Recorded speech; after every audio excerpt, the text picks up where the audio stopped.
Hi guys, this is Abi from Gokche Design. In this video, we're going to look at how to create a dripping paint effect in Photoshop. Let's start by duplicating your background layer. Next, from the left menu, click on the quick selection tool and then hit select subject. Once you see the marching ants around the subject, click on the add layer mask button. Now let's install a free set of dripping brushes from myphotoshopbrushes.com. I'll also leave the link in the description. Start by clicking on the download button. When you unzip the file, you'll see a file with .abr extension, which stands for Adobe Brush. Next, go back to Photoshop and from the top menu, click on Window. Select Brushes from the drop-down.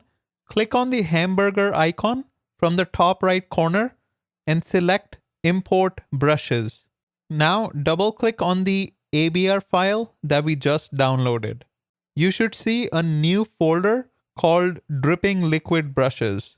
Another way to select brushes is by clicking on the brush icon in the left menu and selecting a brush from the top. But before selecting a brush, I'm going to first create a brand new layer. Now select a dripping brush that you like. I'm going to select one which says 998. To increase or decrease the size of the brush, you can either play with the size slider in the brush dropdown, or you can use the left or right bracket keys. Once you determine the right place, left click to paint over the model. If you chose a brush that's translucent, you can left click multiple times to make it opaque.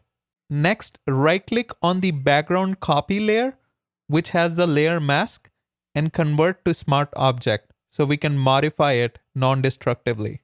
Hold the command or control key and click on the layer 1 icon. Now select the background copy layer again and click on add layer mask. Turn off layer 1's visibility to reveal model's dress in the dripping paint.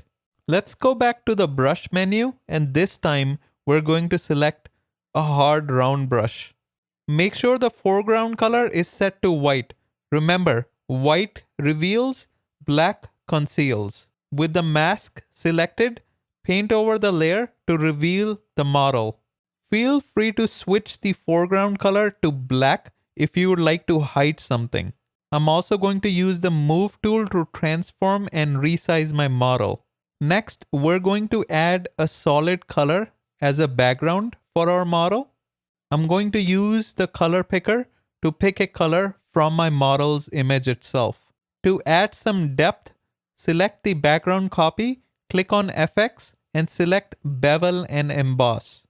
Play around with the structure sliders and the shading configuration until you find something you like. We're going to create one last layer to add some spatter in the background. Click on the brush tool again from the left menu, and this time from the drop-down, select a spatter brush. You can find them under special effects brushes. Play around with different spatter brushes to your liking. I use the color picker to source all the spatter colors from the image itself. If you want to go one step further and increase the contrast, choose curves from the adjustments tab.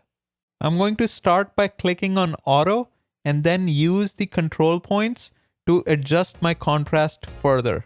Now let's look at the before and after images. Looks good to me. Make sure you like, subscribe, and turn on the notification bell. Until next time.